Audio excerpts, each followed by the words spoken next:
우리는 사과 주스도 많지 않지만 그걸사나 일반 대목 사과 한 줄은 캐내었습니다. 두 줄 모두 캐내려고 했는데 한 줄은 일단 뒤로 미루고 그 한 줄 캐고 다축지 두 줄 재배 계획을 세웠습니다. 일반 사과는 자람이 왕성하여 주지가 길어 그 안으로 햇빛이 들어가지 않아 안 그래도 여름, 고온 등 이상기후에 불리합니다.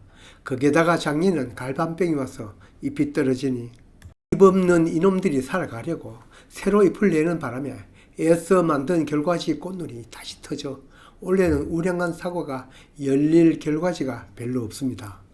여기 보면 눈에 띄는 것이 잎이 달린 잎눈입니다.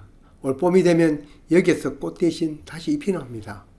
이런 건 필요만큼 위치에서 잘라 5월에 새로 신초가 나오면 꽃눈이 오도록 결과지를 다시 만들어야 합니다. 모두 잎눈으로 바뀐 것은 아닙니다. 여기 보듯이 꽃눈도 보이는데 이렇게 번데기처럼 주름이 진 꽃눈은 불량한 꽃이 피고 불량한 열매가 달립니다. 주름이 지는 까닭은 1차 순이 나왔을 때 유인을 하여 순이 멈추고 꽃눈이 형성되려고 할 때 2차에 멈춘 순이 터져서 그나마 늦게 꽃눈이 생겼기 때문입니다. 여기에는 원래 과일을 달 수 없습니다. 이건 그래도 괜찮은 꽃눈입니다. 좋은 꽃눈은 굵고 끝이 둥근 것이어야 하는데 꽃피기 전까지는 계속 커집니다. 간혹 그런대로 괜찮은 꽃눈도 없지는 않습니다만 좋은 꽃눈이 많을수록 선택의 여지가 많습니다.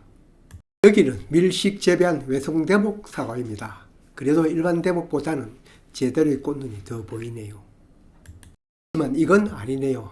꽃눈이 잘 온 결과지였지만 새로 성장한 모습이 보이네요. 여기는 잎눈이 되거나 꽃이 피어도 불량한 꽃이 핍니다.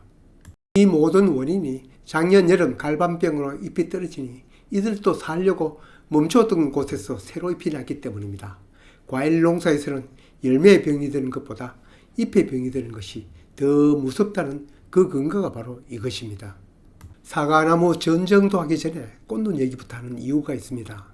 사과도 필요 없는 가지 솎아내거나 잘라서 햇빛 잘 뜨도록 해야 하지만 다른 과수와는 달리 꽃이 필 눈이 그렇게 많지 않고 또 우량한 꽃눈을 넘치도록 많은 가온 그리 흔하지 않습니다. 꽃눈이 잘 왔거나 오지 않든 사과나무 겨울 전정은 이렇게 꽃눈 온 결과지를 보면서 전정을 합니다. 이런 점은 텃밭 과일일수록 더 심하니 전정도 꽃눈이 있는 결과지 살펴서 해야 하기 때문입니다. 그렇다고 좋은 꽃눈은 무조건 살리고 불량한 꽃눈은 모두 제거해도 안 됩니다. 좋은 꽃눈이라도 한 곳에 몰려 있으면 위치를 보아서 솎아내야 하고 불량한 꽃눈만 있는 가지는 그래도 몇 개는 두어 수세를 조절해야 합니다. 불량한 과일이라도 그 가지에 달아 두어야 여름 신초 성장이 억제됩니다. 꽃눈이 아닌 잎눈만 있는 가지는 복잡한 곳은 솎아내고 그렇지 않은 곳은 몇 개의 눈을 두고 잘라서 새로 나온 신초를 결과지로 만드는 후위를 도모해야 합니다. 그래도 먼저 할 일은 톱으로 큰 가지 솎기입니다. 여기 보이듯이 나무가 커가고 가지가 많이 나오는 윗주지와 아랫주지가 서로 겹쳐진 곳은 햇빛을 가립니다. 그런 부분은 위나 아래 둘 중 하나는 잘라냅니다. 저처럼 초보 농사꾼일수록 주지가 길고 거기에 부주지 척지가 많이 달리도록 하는데 그렇게 하면 햇빛이 저 안 깊숙이 들어가지 못하여 좋은 과일은 물론 병 발생 우려가 많습니다. 가능한 주지를 짧게 나오도록 해서 저 안 깊숙이도 햇빛이 들도록 해야 합니다. 이런 걸 해결하였으면 이젠 꽃눈 보면서 전장하면 됩니다. 앞에서 얘기한 대로 성목에서는 꽃눈 없는 가지는 무조건 제거합니다. 어떤 것은 아예 밑둥에서 싹둑, 어떤 것은 몇 눈 남기고 잘라 후위를 기약합니다. 작년에 나온 가지여도 주지 등에 나와서 위로 곧장 자란 것은 어느 과수나 도장지성 가지, 꽃눈 볼 것 없이 싹둑 잘라냅니다. 거기에는 꽃눈이 잘 오지 않고 와도 좋은 과일 열리지 않습니다.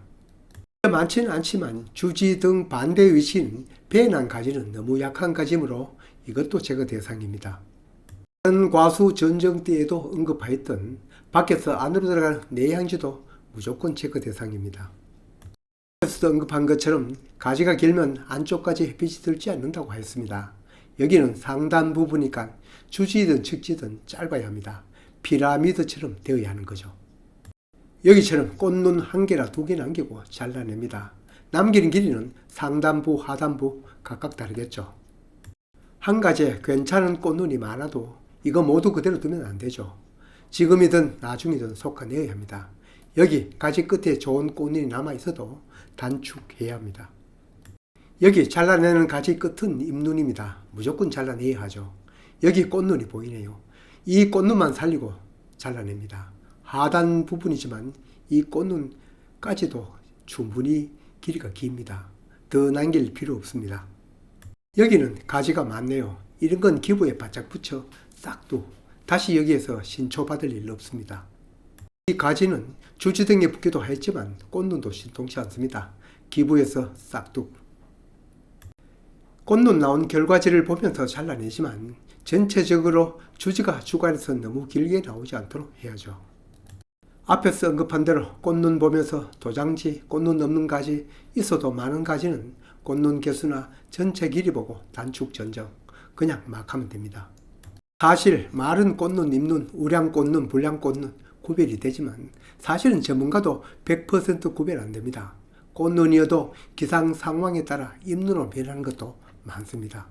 그렇기 때문에 우리 같은 초보는 필요 이상 꽃눈을 두었다가 나중 꽃 피는 거 보고 추가 전정을 해도 됩니다.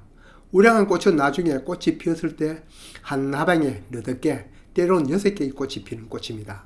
2, 3개가 핀 꽃은 길수도 잘 안되고 과일도 크지 않습니다. 전문농은 추가 전정 일손이 필요하지만 몇 그루 안 되는 텃밭농은 일손이라 할 것도 없죠. 이렇기 때문에 전문농 겨울 전정과 텃밭농 겨울 전정 차이라면 차이입니다. 한 번에 하지 못한 것은 추후에 결과 보고 마무리 지으면 됩니다. 주지나 칙시가 길면 그만큼 안쪽에 그늘이지고 나중 농약을 쳐도 약도 잘 들어가지 않고 병충해 발생의 원인이 되지만 다른 이유도 있습니다. 여기처럼 재작년에 사과 따먹고 거기에 난 가지에 또 작년에 사과 따먹고 올해 새로 가지가 나오니 자꾸 길어집니다. 가지가 길어지면 여러 단계의 가지를 거쳐 양분이 공급되니 과일에 갈 양분이 적습니다. 꽃눈 봐가면서 단축 전정 걷어 올려야 합니다. 이제 상단부 전정입니다. 어떤 분은 위에서 아래로 내려오면서 전정을 하는데 그건 개인적입니다. 일단 성목은 작년에 올라왔던 신초, 다른 어떤 가지보다 힘차게 자랐을 겁니다. 정부수성이 발현되었기 때문입니다. 성목은 이처럼 꽃눈이 맺힌 결과지는 그대로 두고 이렇게 힘차게 자란 도장지성 가지는 아랫눈 한눈 남기고 잘라냅니다. 주관이 되는 중심 가지도 몇 눈 남기고 자르고 또 자라면 해마다 자릅니다. 이 경우는 연차지, 즉 1차 성장하고 다음 성장한 그 경계 부분을 잘라서 아래의 측지를 유발합니다. 연차지를 자르는 목적은 아래의 가지에 측지를 많이 발생시키기 위함입니다. 지금까지 얘기를 정리하면 첫째, 주관에서 나온 큰 가지이든 작은 가느다란 가지이든 너무 길게 나오면 햇빛도 맞고 또 양분 공급선도 길어집니다. 어느 것이나 길지 않도록 단축 전정을 해야 합니다. 이걸 염두에 두면서 꽃눈이 잘 온 결과지는 남겨두고 꽃눈이 오지 않거나 불량한 가지는 솎아내거나 한두 눈 남기고 잘라 원래 그게 신초받아 결과지를 만듭니다. 좋은 꽃눈이 고루 퍼져 있지는 않을 겁니다. 한 곳에 모인 것은 솎아내고 불량한 꽃눈만 내는 가지도 거기에 불량한 열매라도 달아야 수세가 안정됩니다. 텃밭농은 전문농보다 결과지를 더 남겼다가 나중 꽃 피는 걸 보고 마무리하면 큰 실수 없을 겁니다.